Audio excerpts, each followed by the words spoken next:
So if I could start, Nick. So there was an article, I hate to say it, I think it's probably in the Telegraph, but there was an article by an MP, and I can't remember which party he was from, and he was saying what he's seeing in the political landscape at the moment. He thinks there's a gap. There's a gap for somebody who will actually address the issues, the real issues that people have in life, and not the elite list of things that the politicians in Westminster, and in that I will include people like Richard Tice and Nigel Farage, who, whilst they are, they are to some extent disruptors, they have become part of the mainstream as well in their process. So, and what he was saying, and if you forgive me, I'll just read from the list because it really struck a chord with me. He said their list of grievances, and this is the British people, the voting public. Their list of grievances is long.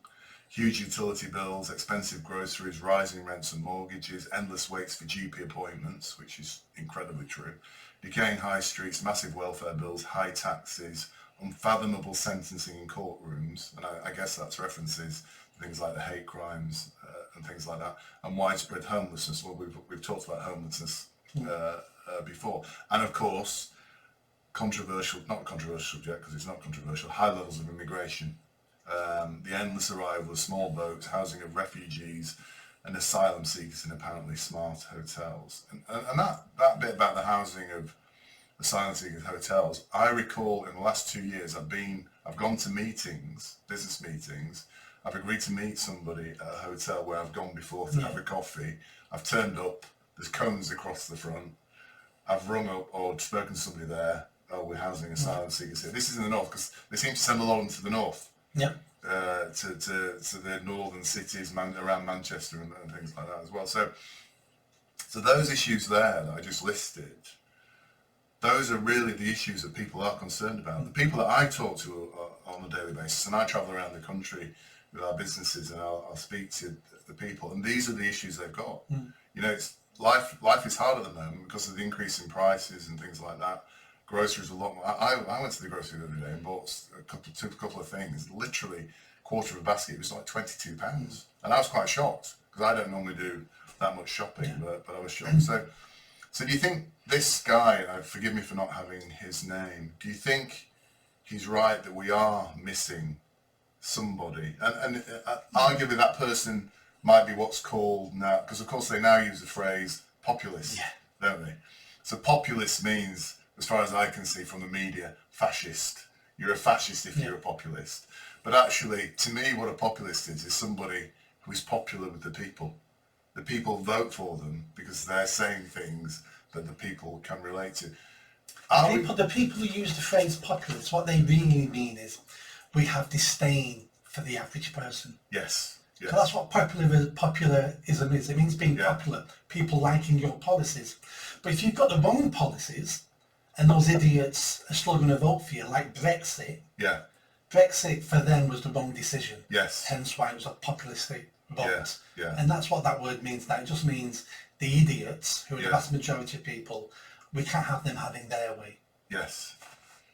And you may not, or you probably do know this, but I think that is a popular view across a lot of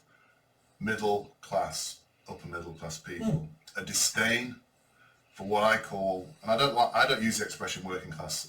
I use the expression a working man, and I consider myself a working man.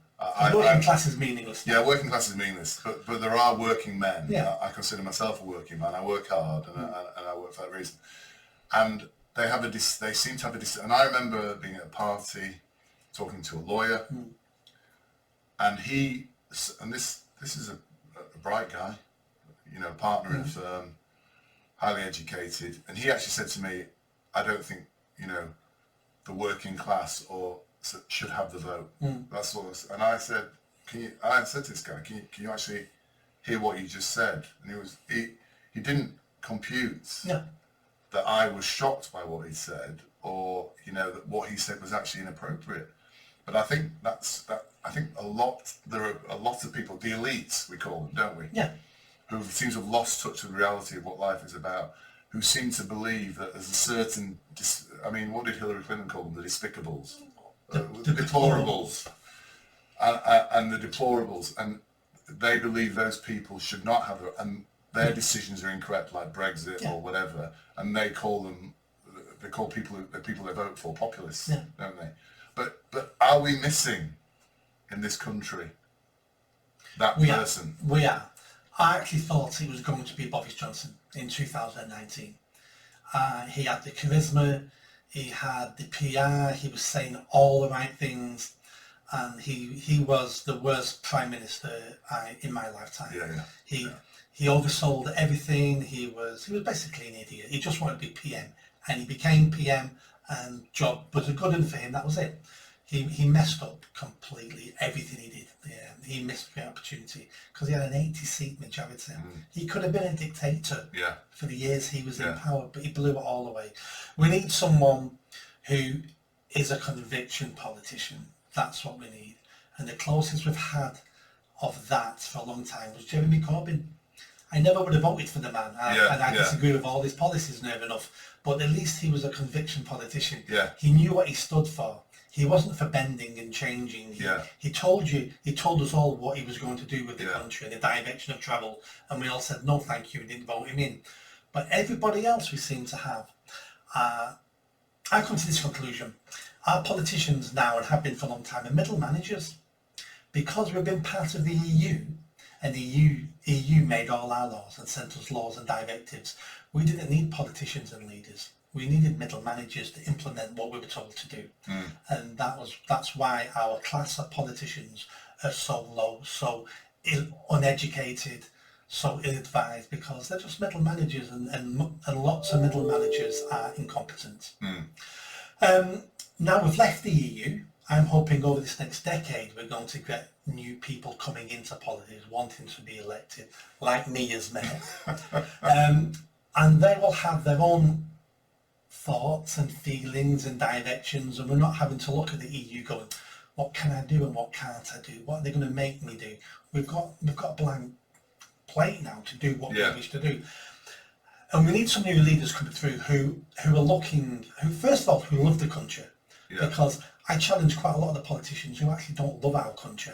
I'm not saying they hate it, but they don't love the country. They're not patriots. They're career politicians. Just because you work at Asda doesn't mean you love Asda. And just because they work in Westminster doesn't mean they love the UK. We need some more patriots in there who will make the tough decisions for the country, who will be unpopular, who may lose their jobs because of it, but they will lose their jobs knowing, like, my country's a better place today than it was 5 years ago when I went into Parliament and I lost my job. No, I'm a patriot. I didn't care about me and my job. I cared about the future of the country.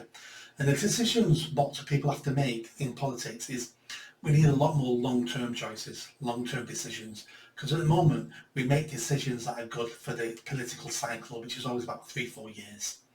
You can't change anything in 3-4 years. All you can do in 3-4 years is look like you're trying to reduce a problem or end a problem. But that's what you're doing, is looking like you're doing it. It's having no effect on the problem, but politically and PR and the press, it looks like you're doing something.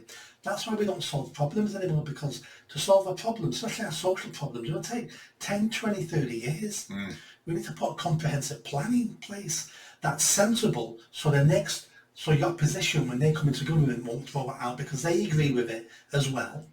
And we need to start chipping away at some of our problems. When was the last time, as a country, we solved a problem? But it isn't then what the answer or the argument around what you just said then is, and I agree with you, I think you can't fix something in 4 or 5 years, and there's all this short-termism going on. The answer is a longer period of time, but isn't that why dictators and totalitarian environments come into play? Because you made a very good point about Boris Johnson. With an 80-seat majority, if he played it right, he could have been there for 10 years and made massive, great change to this country.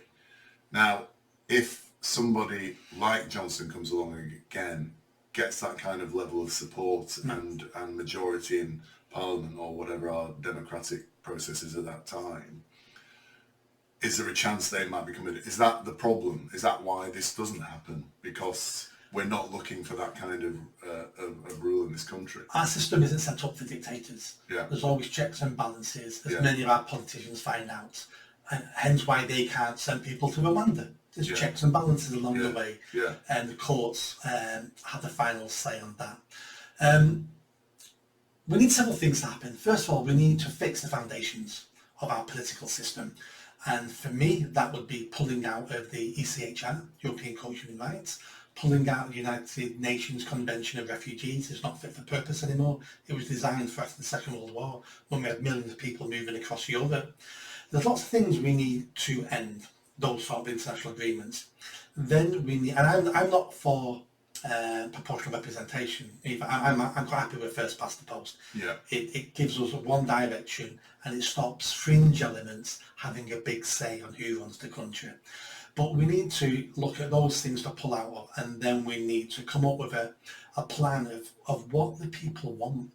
And we don't have that at the moment because of the EU and because of our weak politicians. But there will be leaders coming through who will understand what the public want, and will then start saying the things that resonate with people. But why are we not seeing those people now? Or are they out there saying these things? We've only just left the EU, so it's going to take a decade for the politicians we have now to die out and leave and not get elected, and new people who have not been in politics before to start coming through. Because you know yourself, running businesses, when you've got a poor environment, a work environment in a business, it takes time to get rid of the trouble causers and the incompetent managers, Yeah. and start replacing them. And that can take several years to do Yeah. that before you create a much more productive, positive environment in that business to Yeah. turn it around. That's what we need to do about politics. This ain't going to happen overnight, because the politicians we have at the moment have been infected with this virus of short-termism, of keeping your party happy. They believe we still get, we've got a Tory MP a couple of days ago resigned because we're giving contracts to drill in the North Sea oil. Yeah, the climate change. And this is going to kill the world. It's like, Yeah. how did he ever become a Conservative MP? Yes. That's Yeah. the question we need to ask. Yeah. So until, and he's one of the fringe elements, so he's going to go. But even the moderates in the Tories at the moment are not even Tory. They're not Conservatives. They're basically a new breed of Blairites. That's all they are. So hence why I want the Tories to be wiped out in the next election, so they can start 5 years of rebuilding, finding out who they are, what they want, who they represent, and get some policies for that and start growing again. Because at the moment they try to be Blairites. They try to be everything to everybody, and they end up being nothing to no one. And you look at some of their policies, and I think there's some easy wins there, but those people are not stupid. If they were easy wins, they would do them. They just know they're not easy wins because the Tory party is not a Tory party. It's not Yeah. full of Conservatives.